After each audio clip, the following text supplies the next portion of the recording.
काशी में 18 लाख लोगों को कबीर एक जुलाहे ने 3 दिन तक भंडारा खिलाया।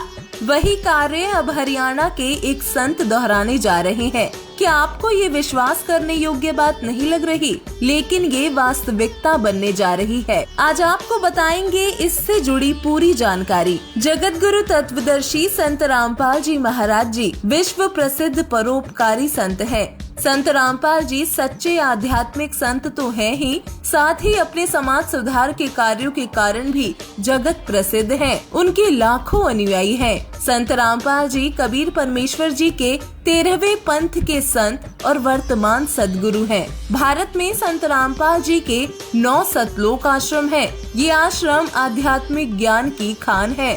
कबीर परमेश्वर के कदम चिन्हों पर चलते हुए सदगुरु रामपाल जी महाराज जी सद्ज्ञान कथन करते हैं। 509 वर्ष पूर्व कबीर परमेश्वर ने 18 लाख लोगों को 3 दिन तक भंडारा खिलाया था। उसी भंडारे की याद में संत रामपाल जी दिनांक 7, 8 और 9 नवंबर 2022 को दिव्य धर्म यज्ञ दिवस समागम कर रहे हैं। कबीर परमेश्वर आज से 600 वर्ष पूर्व सन 1398 में शिशु रूप में काशी में कमल के पुष्प पर प्रकट हुए थे। 120 वर्ष तक जुलाहे की भूमिका कर तत्व ज्ञान दिया। 1518 ईस्वी को सशरीर मगहर नगर से सतलोक गमन कर गए। पृथ्वी पर रहकर परमात्मा कबीर जी ने अनेकों दिव्य लीलाएं की। इनमें से एक है केशव भंडारा, जो संत रामपाल जी दिव्य धर्म यज्ञ दिवस के नाम से मनाने जा रहे हैं। 600 वर्ष पूर्व कबीर परमेश्वर जी के 64 लाख शिष्य हुए थे, जिनमें से एक था दिल्ली का बादशाह सिकंदर लोदी। कबीर जी की ख्याति बढ़ती जा रही थी।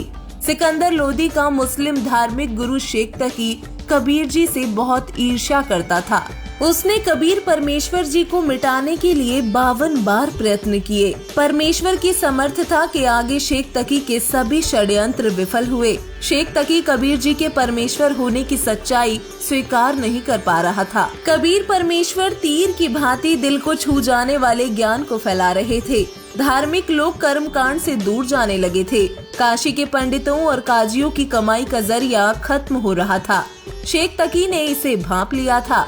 शेख तकी ने मुल्ला, काजियों और पंडितों से मिलकर कबीर परमेश्वर के खिलाफ षड्यंत्र रचा। उसने सभी धर्मों और संप्रदायों के 18 लाख साधु संतों को झूठी चिट्ठी डलवा दी। वो झूठी चिट्ठी इस प्रकार थी: कबीर जुलाहा कार्तिक महीने की शुक्ल पक्ष 14 चतुर्दशी को काशी में 3 दिवसीय भंडारा दे रहा है। प्रत्येक भोजन के बाद एक दोहर, एक मोहर और सूखा सीधा दिया जाएगा। सभी साधु संत निश्चित तिथि को काशी पहुंच जाए। चिट्ठी पाकर सभी साधु संत काशी पहुंच गए।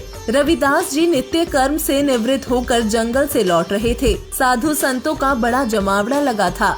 रविदास जी ने पता किया तो मालूम चला कि ये साधु संत तो काशी के जुलाहा कॉलोनी के कबीर सेठ के निमंत्रण पर आए हैं। रविदास जी ने तुरंत कबीर परमेश्वर को सारी कथा बताई। कबीर परमेश्वर ने कहा, भाई रविदास, बैठकर परमात्मा का नाम ले, परमात्मा स्वयं हमारी रक्षा करेंगे।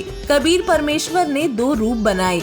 एक रूप में परमात्मा रविदास जी के पास बैठ गए, दूसरे रूप में सतलोक गए। सतलोक से 9 लाख बैलों पर सारी सामग्री रख कर लाए, साथ में सेवादार भी लाए। स्वयं केशव बंजारे के रूप में वापस काशी आ गए। परमात्मा कबीर ने क्षण भर में सारी व्यवस्था की। 18 लाख लोगों को अति मोहन स्वादिष्ट भोजन भंडारा कराया। शेख तकी ने सोचा था गरीब जुलाहा कबीर भंडारा कराने में असमर्थ होगा, भंडारा नहीं दे पाने पर राजा की नजरों में गिर जाएगा। भंडारे में आए साधु संत भी कबीर जी को बुरा भला कहेंगे। प्रताड़ित जुलाहा कबीर काशी छोड़कर भाग जाएगा। उधर झूठी चिट्ठी पाकर सिकंदर लोधी भी शेख तकी के साथ काशी में आए। सिकंदर लोधी और शेख तकी ने देखा कि विशाल भंडारा चल रहा है। साधु संतों को स्वादिष्ट भोजन परोसा जा रहा है। चिट्ठी में लिखे अनुसार सभी को एक मोहर, एक दोहर दी जा रही है। सूखा सीधा अर्थात सूखा अनाज जैसे गेहूँ, चावल, दालें और मोहर 10 ग्राम के सोने की मुद्रिका तथा दोहर अच्छा मोटा कंबल भी प्रत्येक भंडारे के बाद दिया जा रहा है। ये सब देख शेख तकी जल भुनकर राख हो गया। सिकंदर लोदी ने पूछा कि ये भंडारा कौन करवा रहा है। उन्हें उत्तर मिला, तंबू में बैठे एक महापुरुष। सिकंदर लोदी ने तंबू में जाकर उस सज्जन से नाम पूछा। उत्तर मिला, मेरा नाम केशव है। मैं कबीर परमेश्वर जी का पगड़ी बदल मित्र हूँ। कबीर परमेश्वर जी का उनके इस दास के पास संदेश आया था कि एक छोटा सा भंडारा करना है, कुछ सामान लेते आना। दास केशव उनकी आज्ञा से हाजिर हुआ है। सिकंदर लोदी ने पूछा, कबीर परमात्मा जी क्यों नहीं आए? केशव ने जवाब दिया, वो सबके सृजनहार हैं, आ जाएंगे जब उनकी रजा होगी। उनका दास तो यहाँ मौजूद है। हाथी पर सवार होकर सिकंदर लोदी कबीर परमेश्वर की झोपड़ी में गए। कबीर परमेश्वर जुलाहे के रूप में झोपड़ी में विराजमान थे। सिकंदर लोदी ने कबीर परमेश्वर को मुकुट समेत दंडवत प्रणाम किया। उनसे भंडारे में चलने का आग्रह किया। कबीर जी ने पहले मना कर दिया, लेकिन सिकंदर लोदी के अति आग्रह करने पर कबीर परमेश्वर भंडारे में चलने को उठे। उनके ऊपर आकाश से पुष्पों की वर्षा हुई। एक सुंदर मुकुट कबीर जी के सिर पर सुशोभित हो गया। कबीर जी सिकंदर लोदी और रविदास जी के साथ हाथी पर सवार होकर भंडारे में पहुँचे। बादशाह सिकंदर लोदी कबीर परमेश्वर पर चवर ढुला रहा था। कबीर जी ने भंडारे में सभी को दर्शन देकर कृतार्थ किया। सबने कबीर परमेश्वर की जय जयकार की। कबीर परमेश्वर ने 8 पहर यानी पूरे 24 घंटे सत्संग किया। केशव जी और कबीर परमेश्वर जी के बीच वार्तालाप हुआ। कबीर जी ने बताया कि वो स्वयं परमेश्वर हैं, पूर्ण समर्थ हैं, सभी कुछ उनका बनाया हुआ है। वो काल के लोक से अपनी पुण्य आत्माओं को मुक्त कराने आते हैं।